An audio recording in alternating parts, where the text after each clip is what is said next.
Hello guys, welcome back to my YouTube channel, that is Apine Medical Classes, and let's start our second question from research methodology subject.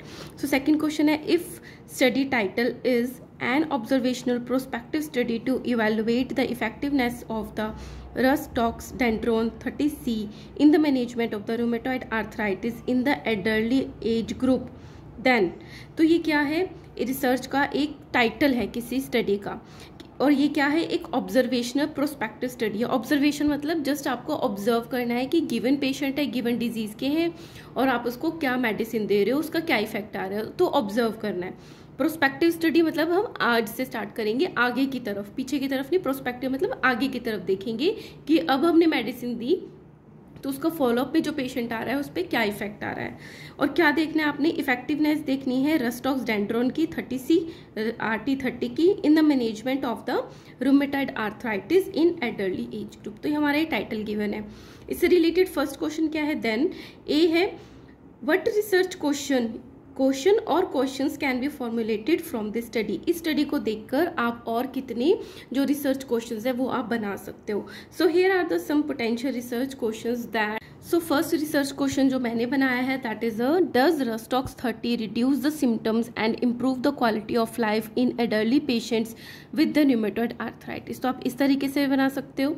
Second is Rux Tox 30 safe in adultly patients with the rheumatoid arthritis, and third is can Rux-Tox 30 be used as an adjunctive therapy to the conventional treatments for the rheumatoid arthritis in the elderly patients? कि हम दूसरी medicine के साथ क्या हम Rux-Tox 30 दे सकते हैं elderly people में। अगर आप कोई और इससे रिलेटेड टाइटल बना सकते हो तो कमेंट बॉक्स में ज़रूर बताना। इससे रिलेटेड, इस टाइटल से रिलेटेड सेकंड क्वेश्चन है, formulate the suitable hypothesis for this study. तो किसी भी स्टडी के ना दो हाइपोथेसिस होते हैं, एक होता है नल हाइपोथेसिस, एक होता है अल्टरनेटिव हाइपोथेसिस। तो नल हाइपोथेसिस को HO लिखते हैं या 0, या अल्टरनेटिव को लिखते हैं H1। सो नल हाइपोथेसिस मैं इसके लिए क्या बोलूँगी, Rux-Tox 30 has no significance effect on the symptoms and the quality of the life in adultly patients with the rheumatoid arthritis.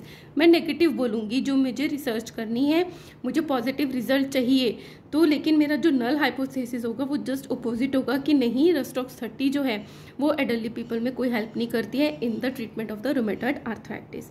इसको अल्टरनेटिव हाइपोथेसिस H1 क्या होगा, जो मुझे प्रूव करना है इसमें या रिसर्च से फाइंड आउट करना है, that the Rux-Tox 30 has a significant effect on the symptoms and the quality of the life in the adultly patients with the rheumatoid arthritis. ये मुझे फाइंड आउट करना है इस रिसर्च से।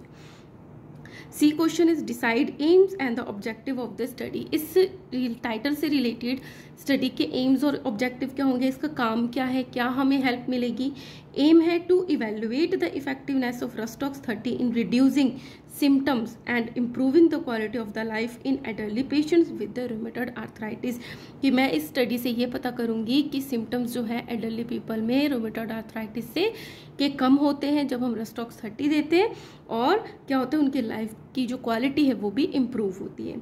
ऑब्जेक्टिव्स क्या होंगे, to assess the safety and the tolerability of the Rux-Tox 30 in elderly patients with the rheumatoid arthritis. मैं देखूंगी कि कितनी सेफ है, कितना जो एल्डरली पर्सन है वो उसको टॉलरेट कर पाता है जिसको रूमेटॉइड आर्थराइटिस है। और क्या मेरे इसमें ऑब्जेक्टिव्स होंगे, to evaluate the effect of Rux-Tox 30 on the inflammatory markers. Inflammatory markers कौन से होते हैं, CRP और ESR की अंदर इन्फ्लामेशन कितनी है वो मुझे पता चलेगी कि कम हो रही है या नहीं हो रही in the adultly patients with the rheumatoid arthritis. Third is to explore the potential of the Rux-Tox 30। इससे मुझे Rux-Tox 30 की इफेक्टिवनेस भी तो पता चलेगी ना कि कितना काम करती है as an adjunctive therapy to the conventional treatments of the rheumatoid arthritis in the adultly patients. So these are the objectives. D questions is try to find या identify बताइए types of the variables presenting in this study। इस study में कितने तरीके के variables present हो सकते हैं। एक होता है इंडिपेंडेंट वेरिएबल्स, सेकेंड होता है डिपेंडेंट वेरिएबल, एक होता है कंट्रोल वेरिएबल्स, और होता है डेमोग्राफिक वेरिएबल्स।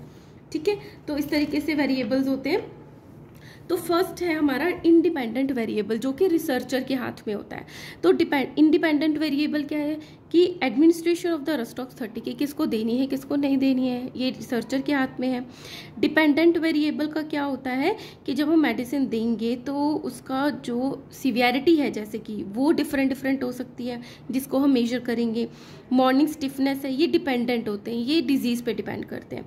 जैसे कि पेन सीवियरिटी मैं मेजर करूँगी measured using the visual analogue scale, तो VAS बोलते हैं। विजुअल एनालॉग स्केल का क्या है, मैं उसके पेशेंट के फेस को देख के स्टडी करूँगी कि वो ठीक है तो उसका फेस जो होगा वो नॉर्मल होगा, थोड़ा उसको पेनफुल होगा तो फेस वो उसी तरीके से शो करेगा, वो मॉडरेट होगा। ज़्यादा पेन होगा तो उसकी सीवियरिटी उसके फेस पे आएगी। तो मैं नंबर्स दूंगी 1 2 3 4 according to the severity. B है मॉर्निंग स्टिफनेस ड्यूरेशन, मैं मेजर करूँगी मेजर इन द मिनट्स और आवर्स, कितने टाइम तक उसको मॉर्निंग स्टिफनेस रहती है। Joint inflammation, swelling and the tenderness score, तो ये सारे हम मेजर करेंगे, ये वेरिएबल्स हैं अलग अलग। फंक्शनल स्टेटस, फंक्शनल मतलब कितना वो काम कर पाते हैं। हेल्थ असेसमेंट क्वेश्चन आयर, मैं एक क्वेश्चन आयर बना के चलूँगी, उसके उनसे आंसर्स लूँगी जिससे मुझे पता चलेगा डिसेबिलिटी इंडेक्स स्कोर का। जितना ज़्यादा स्कोर होगा उससे पता चलेगा उनकी उतनी ज़्यादा ही डिसेबिलिटी है, राइट। क्वालिटी ऑफ लाइफ जो है मेजर करेंगे SF36 से। एडवर्स इफेक्ट है प्रेजेंस और the absence of the side effects, वो हम ये सारे वेरिएबल्स हैं जो कि है डिपेंडेंट वेरिएबल्स जो डिजीज़ पे डिपेंड है। थर्ड है कंट्रोल वेरिएबल्स, कंट्रोल है एज, जिनको हम कंट्रोल करते हैं कि हम स्टडी में कौन सी एज का लेंगे। जेंडर है, ड्यूरेशन ऑफ रूमेटॉइड आर्थराइटिस है, बेसलाइन मेडिकेशन जो वो पहले से ले रहा है, कोमॉर्बिडिटीज़ की उसको रूमेटॉइड आर्थराइटिस के साथ कोई और कंप्लेंट है या नहीं, लाइफस्टाइल फैक्टर्स, ये क्या है कंट्रोल वेरिएबल्स है। डेमोग्राफिक वेरिएबल्स है, उसका marital status, socio economic status, educational level.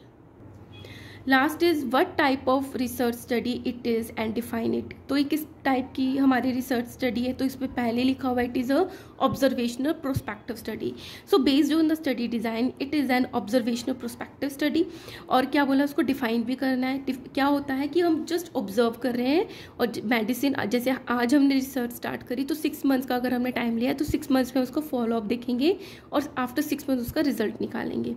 So an observational prospective study is a type of the research study that involves observing and collecting data from participants over a period of time without manipulating with the variables being studied। तो जो variables की हमने study करी थी उसमें कोई manipulation नहीं करेंगे, just उसके जो results हैं वो observe करेंगे, right? And here we have completed our second question guys, और thanks for watching, and if you like my work kindly like, share and subscribe. Thank you.